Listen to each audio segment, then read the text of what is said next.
كرات تخطط الشانل سلامات مستر زيلي مستر زيل ህፃናት ሳይንሳዊ ሜላ እናባ እንግሊዝኛ ንኽእሉ ዘመኑ ዝጠልቦ ዓቕሚ እንግሊዝኛ ንኽውንኑ ትምህርታዊ ቪድዮታት ብምድላው ትምህርታዊ መጽሓፍቲ ብምድላው ልዑል ፃዕሪ እናገበሩ ይርከቡ። እዚ ናብ ኩሉ ክባፃሕ ዩቲዩብ ቻነልና ሚስተር ዚል ኢዲዩሲ ሰብስክራይብ ላይክ ሼር ብምግባር ቲክቶክ አካውንትና ሚስተር ዚል ኤዲዩክ ላይክ ፎሎው ሼር ብምግባር ሚስተር ዚል ጽሕፍዎም መጽሓፍቲ ዚል እንግሊሽ ካብ ኬጂ ጀሚሩ ናይ ድምፀት መሰረት ናይ ድምፀት ሳይንስ ወይ ፎኖሎጂ መሰረት ገይራ ዝተዳለወት ምንባብ ሳይንሳዊ ሜላ ምንባብ ክንክእል ሓጋዚ ዝኾነት መጽሓፍ ዚል ስፖከን እንግሊሽ ቮሊዩም 1 ካብ ኬጂ እስካዕ ራእይ ክፍሊ ዘለዎ ህፃውንቲ ብዓቕሞም ዝተዳለወት ዝርርብ ንኽኽእሉ ሓጋዚ ዝኾነት መጽሓፍ ዚል ስፖከን እንግሊሽ ቮሊዩም 2 ካብ 5ይ ክፍሊ ንላዕሊ ዘለዉ ተምሃሮ ዝርርብ ንኽኽእሉ ውሳኔ ዝኾነት መጽሓፍ ዚል ግራመር ዚል ሳይንስ ብምዕዳግ ናብ ወለዶ ክባፃሕ እጃሞም የበርክቱ። ኦኬ ሌትስ ጎ ካብ ዝሓለፈ ዝቐፀለ ሎንግ ቫውል ኤ ዳያግራፍ ንርኢ ኣለና ሎማዓንቲ ቫውል ዳያግራፍ ከም ሎንግ ቫውል ኤ ድምፂ ዘለዎም ሎንግ ቫውል ኢ ድምፂ ዘለዎም እንታይ ማለትና እዩ? ድምፂ ክፈጥሩ ከለውስ ኢ ዝብሉ እንተኮይኖም ሎንግ ቫውል ኢ ይበሃሉ። ስለዚ ፊደል ኢ በይና ኢ ትኾነሉ ግዜ ኣሎ። ኣብ ዝሓለፈ ርኢና ነርና ዳያግራፍስ ከዓ እንደገና ደብል ኢ ኤ አይ ኢ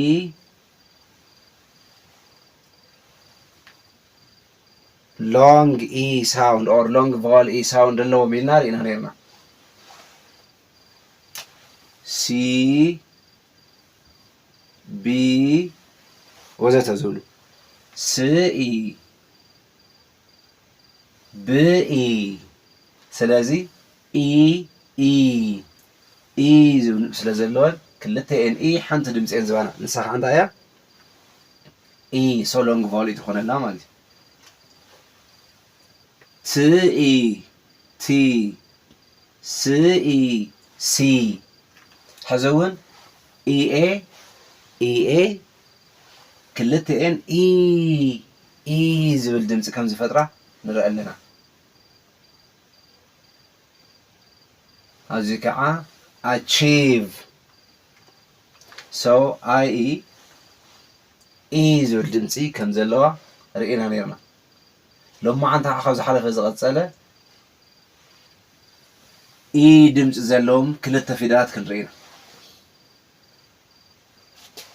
ኢ ኮንሶናንት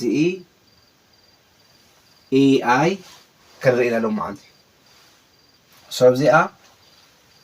ኢ ኮንሶናንት ኢ እንተመፅዮም ታ ቅድሚ ኢ ዘላ ሳልስ ድምፂ ትፈጥር እሞ ተቐፂላ ዘላ ማእኸል ዘላ ኮንሶናንት ሳድስ ድምፂ እያ ትፈጥር። ስለዚ ንርኢ ዝተሓወደ ብሓደ ክ ኦ ም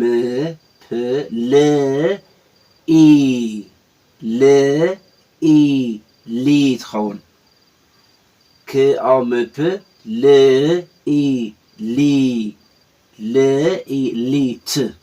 ስለዚኣ ሳድስ ት ትኸውን እዚኣ ሳልስ ሊ ትኸውን። ሶ ከመይ ትንበብ ኮምፕሊት ንምንታይ ኢና ከማ ኢልና እኒና ኢ ኣብ ማእኸለን ሓንቲ ኮንሶናንት እኒኣ ሶ እታ ቅድሚ ኢ ዘላ ናብ ሳልስ ትኸውን እዚኣ ኢ ድምፂ ስለ ዘለታ እዚኣ ግን ሳድስ ትኸውን ማለት እዩ። ክኦምፕ ል ኢ ት ኮምፕሊት ክኦምፕ ል ኢ ት እዚኣ ሊ ትኸውን ሶ እዛ ኤል እዚኣ ሊ ትኸውን እዚኣ ት ኮምፕሊት ሶ ክ ኦ ን ስ ኢ እዚኣ እንታይ ትኸውን ስ ኢ ስኢ ሲ ትኸውን እዚኣ ሳድስ ድ ትኸውን ስለዚ ኣብ መንጎ ክልተ ኢ ኮንሶናንት እንተሃልያ ሳድስ ትኸውን እዚኣ ግን ኢ ሳልስ እዛ ቅድሚኣ ዘላ ሳልስ ክትከውን ትገብራ ስኢ ሲ እዚኣ ስ እያ ኣብዚ ኦልሬዲ ቅድሚ ሕዞ ጌና ነርና ኢና ሲ ቅድሚ ኢ ቅድሚ ኣይ ቅድሚ ዋይ እንተመፅያ ስ ዝብል ድምፂ ትፈጠር ኢልና ነርና ስኢ ስለ ዝኾነት ከዓ ስኢ ስለ ዝኾነት ከዓ ሲ ትኸውን ስኢ ስለ ዝኾነት ሲ ትኸውን ሶ ክኦን ስኢድ ኮንሲድ ክኦን ስኢድ ኮንሲድ ኢቭ ኢቭ ኤክስትሪም ኤክስትሪም ኤክስትሪም ኤክስትሪም ኤክስትርኢ ሪ ርኢ ሪ ም ኤክስትሪም ርኢ ሪ ሳልስ ትኸውን እዚኣ ም ሳድስ ኤክስትሪም ጅኢ ን ጅኢ ን ጅኢ ጂ ጅኢ ጂ ን ጂን ጅኢ ን ስለዚ ቅድሚ ኢ ቅድሚ ዛ ኢ እዚኣ ዘላ ናብ ሳልስ ትኸውን እዚኣ ኦልሬዲ ሳድስ ትኸውን ህኢ ሂ ህኢ ሂ ስለዚ እዚኣ ንዚኣ ሳልስ ትገብራ ህኢ ሂ ህኢ ሂር ህኢር ሂር ስለዚ ኣብዚኣ እንታይ ኢና ሪእና ኢ ኮንሶናንት ኢ እንተመፅን ኢ ኮንሶናንት ኢ እንተሃልዩና እዚኣ ኮንሶናንት ንምባል እያ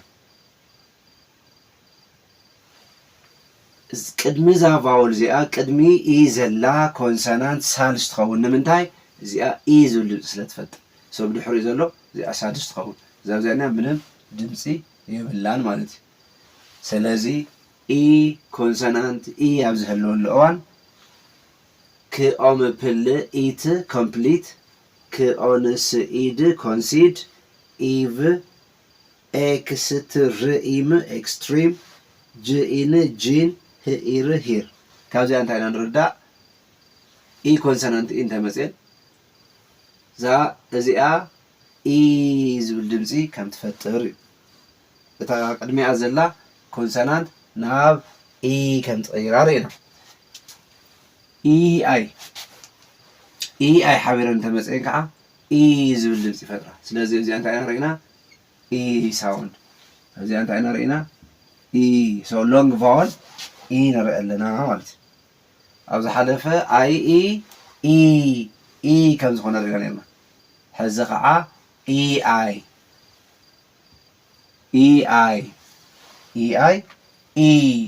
ኢ ዝብል ድምፂ ከም ዘለዎ ኢና ንርኢ ንኣብነት ንርአየ ክኣ ካ ፍኢ ፊ ካፍኢን ካፊን ክኣ ካ ፍኢ ፊ ን ካፊን ስኢ ስኢ ሲ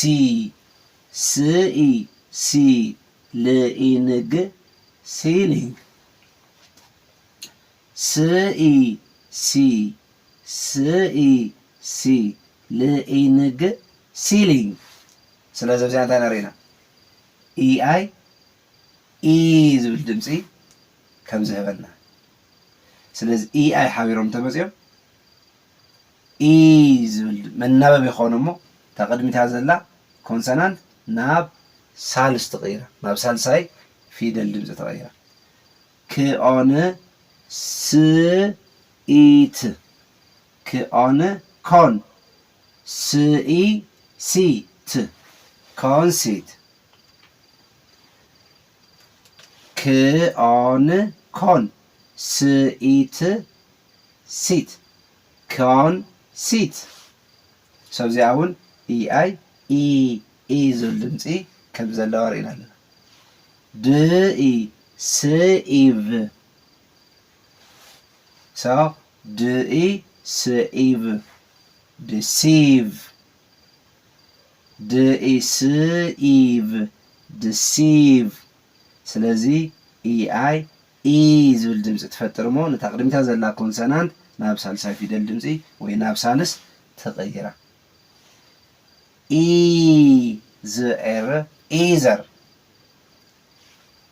ዝኤር ኢዘር ኤዘር ናብልና ተማሂራ ነርና ኣነ ከምኣ ተማሂረ እያ ስለዚ ዘይኮነስ እያ ትኸውን ኢዘር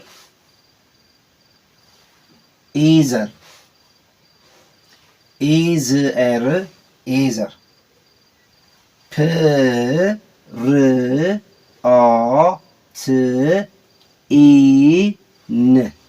ፕሮቲን ፕሮቲን ፕሮቲን ፕሮቲን ፕሮቲን ፕሮቲን ስለዚ ኢአይ ሎንግ ቫወል ድምፂ ኣለዋ ሎንግ ቫወል እንታይ ማለት እዩ ድምፀቶም ዝኾኑ ድምፀቶም ዝኾኑ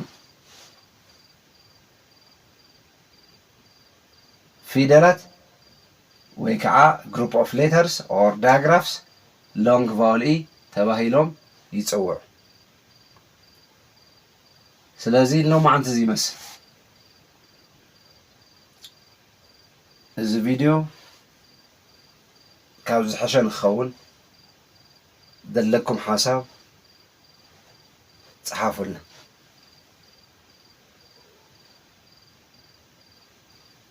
ዩቲዩብ ቻነልና ሚስተር ዚል ኤዱክ ሰብስክራይብ ላይክ ሼር በመግባር ቲክቶክ አካውንትና ሚስተር ዚል ኤዱክ ላይክ ሼር ፎሎው በመግባር ሚስተር ዚል ጽሕፍዎ መጽሓፍቲ ዚል እንግሊሽ ናይ ድምፀ ሳይንስ ወይ ፎኖሎጂ መሰረት ገይራ ዝተዳለወት እዚ ነውግዕሉ ዘለና መሰረት ገይራ ዝተዳለወት ህፃናት ሳይንሳዊ ሜላ ኣናባን ክኸእሉ ንሕና እውን ከም ተጋሩ ዘለና ፀገም ኣናባ ንምእራም ተባሂላ ተዳለወት መጽሓፍ